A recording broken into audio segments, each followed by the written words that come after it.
Hey guys, just a reminder, I love all your feedback from the last video, but if you haven't commented already, I want to know, what do you think is the best YouTube project car of all time? I'm looking for finished or almost finished products. Leave your comments down below. Now, on to today's video. Today we're talking about the V8 engine layout. It is quite possibly the most versatile layout of any engine ever. I mean, think about it for a second. Where else do you find engine? A V8 high revving flat plane crank? Well, they're in supercars all over the world. You want a truck that can go anywhere? V8s are in there. You want a rumble, just pound the strip, pound the pavement muscle car? Hey, V8s are there as well. You want a nice, simple Grand Tourer comfort with a little bit of sport and a nice smooth ride? Hey, V8s are in there as well. V8s are absolutely everywhere. And well, here at Shifting Lanes, we've owned 3 of them. And this is part 3, ironically, of our best or worst countdown of all the cars we've ever owned. If you missed the previous parts, link down below. To kick off today's list, we're going to start with number 5 on our countdown of best cars we've ever owned, and that is Greg's E90 BMW M3. If you know anything about M cars, they are almost always awesome when they're new and they're working correctly.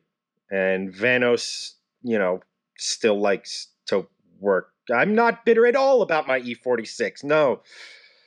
What a piece of junk. In any rate, Greg's E90 BMW M3, it has a 4-liter V8 with individual throttle bodies and an 8,300 RPM redline in a sedan. That's absolutely insane. And it has a supercharger. It has boost. And everybody knows when boost is applied, it makes every engine better. Always. At 635 horsepower in a chassis that can handle it with a lightning fast transmission, why isn't this car higher up on the list? Well, there's 2 reasons for that. Number 1, I just haven't driven her. I can't really sit here and tell you that this car is better than the next 4 cars on this list without actually having driven her. Now, I have driven that generation of M3, and I can tell you in stock form, they are an absolute unit. They are incredible. They are fantastic. M cars in general are just awesome machines. They are just phenomenal to drive. The second reason is the car's been down. The car actually has a check engine light on there. We believe it's tune related. We have a thought that it might have something to do with the car's previous life having meth injection with the supercharger kit and it not having it now. And that sort of is throwing a code or something to that respect. But we are in contact with the tuning company. We are working on getting a new tune. And hopefully by the time we're actually allowed to go to things like the track and have spirited fun drives, meets, things like that, hopefully by that time, the car will be fixed. It'll be running. It's 635 horsepower. That makes it the most powerful car we have ever owned.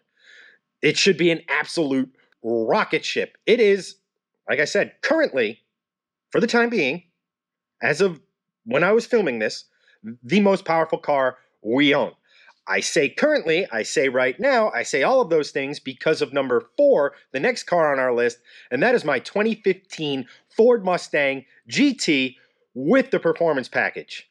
Now, I will give you a second to get all of the crowd jokes out of your system before we continue.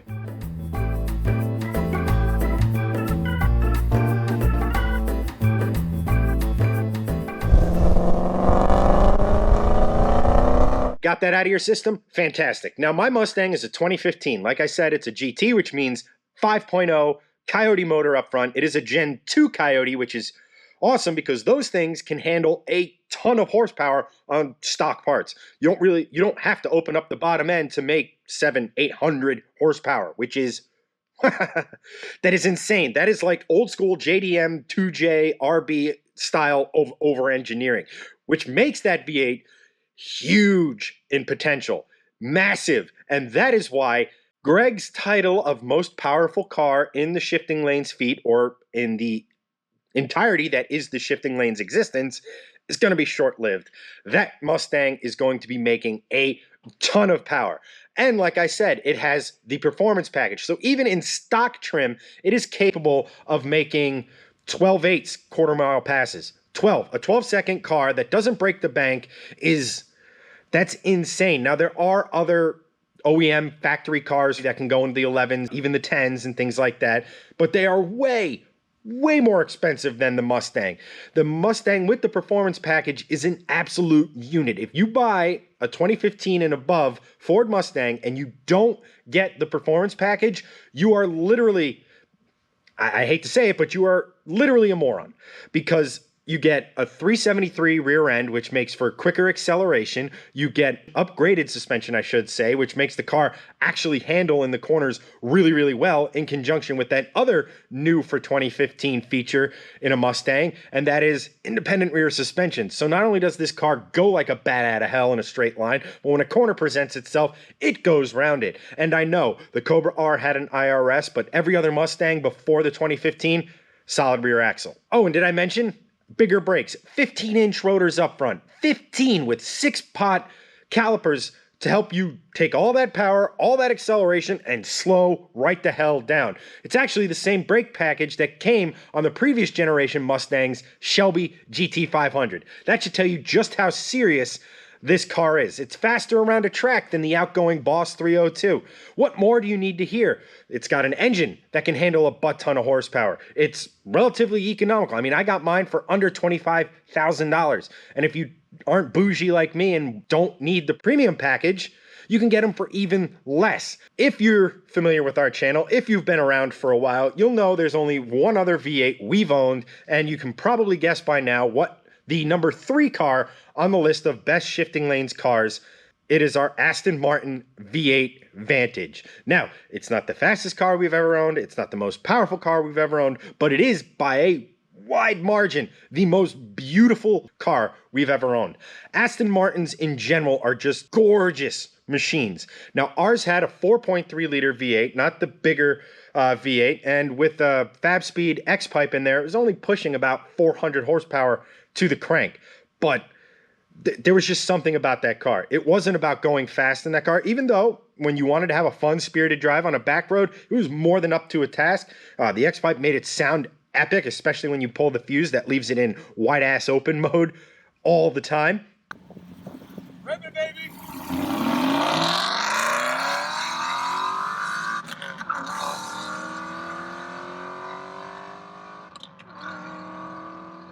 It was just a really great car to drive. It was fun. It made all the right noises. It felt competent. You felt safe in it. But the best part about that car was the way it made you feel behind the wheel. Now, it gave you all the sensations that you want in an actual sports car, but then there was that added bonus. You're in an Aston Martin, and the guy next to you isn't. I mean, I don't want to sit here and say I care about what other people on the road think. I don't want to, because I don't. I know when people see me coming up in my Mustang, they're sitting here thinking, oh, look at this tool. Or it's possibly even worse. Or maybe they want to clear the sidewalk. In any rate, when you drive around in an Aston Martin, you can't help but feel special. You feel like people have to do a double take when they look at your car to believe, like, wait, that's an Aston Martin. That is exceptionally cool. Apart from some jealous eyes, most people like you because you're in such an awesome, beautiful looking car. It's really hard to explain. I mean, I got a chance to drive that car for a little over a month. We drove it back from Florida, so we went all the way from Orlando back up here to Northwest New Jersey, and we didn't have a single problem. The ride was brilliant yet competent, and that's saying something because it was sitting on BC coilover. I could go on and on and on about how great this car was. I mean, we upgraded the wheels. We put a blue wrap on it. That's why in some of these pictures you see a silver Aston and in some you see a blue Aston. It's the same car, just one has a wrap and one doesn't. But it's, like I said, that car literally made you feel special. And here's the best part about them. The absolute best part. You can get one in really good working order at decent miles for right around $35,000. $35K. To put it another way, that is the cost of the average car sold in the United States right now. So while other people are going out getting crossovers, small economical cars, SUVs, all this other stuff, you could either have something like a very nicely optioned Camry, or you could have an Aston Martin. They are such screamer deals. I know English car manufacturers don't have the best reputation when it comes to well, reliability, but let's put it this way. The Aston Martin we had was the most documented Aston Martin ever. Before we owned it, Doug DeMuro owned it. So I bought a certified pre-owned Aston Martin with a factory bumper-to-bumper unlimited mile warranty. And he went everywhere in it. After him, Tavares had it. That's who we bought it from. Oh my God! Holy crap! At $35,000, they're an absolute screamer of a deal. Even if you just buy one, have it for a year, and then sell it, do it. They are awesome machines. You will feel awesome. Oh my God! All of these cars are absolutely amazing pieces of machinery. They all do pretty much everything awesome. Just fantastically. They're just great cars. The Aston, $35K. My Mustang, $25K. M3, just under $35K. They're a screamer of a deals. And every single one of them, with the possible, and this is crazy, but the possible exception of the Aston Martin, have a really, really good aftermarket that won't absolutely kill you. I know for my Mustang, to get some pretty crazy horsepower numbers, yeah, it can be done pretty inexpensively. It's just, I mean, I'm telling you, stay tuned for that because that car is going to be an absolute monster. But for today's video, that's pretty much it. If you liked it, please consider subscribing, smash that thumbs up button, and hit that notification bell so you get all of Shifting Lane's stuff as we release it. If you want to help support the channel, we got these sweatshirts and many more on our Teespring account right down below me. We have Shifting Lane shirt, Volvo shirts. We're coming up. I have some Mustang stuff that I'm going to be putting out hopefully within the next week or so. And every single dime of profit we make from selling these shirts, we put right back into creating content for you guys. So not only do you get something that's pretty awesome in the form of some apparel, mugs, cell phone case, list goes on, but you also help us create more content for you guys. If you want to hit us up on social media, it's at Shifting Lanes. I personally am at Kennedy83. I love talking to you guys. I've made a lot of internet friends through talking to you guys on various different social platforms. It's really awesome. So if you want to take the conversation and go into a little more detail or whatever, I have people talking to me about their builds. Whatever you want to talk to me about, as long as it's car-centric, hit me up, hit Shifting Lanes up. We love to hear from you. But guys, next time, the best two cars we've ever owned. If you've been following along, you can probably do the math. But at any rate, stay tuned for that video. But as for this one, that's a wrap. And I'll catch you next time.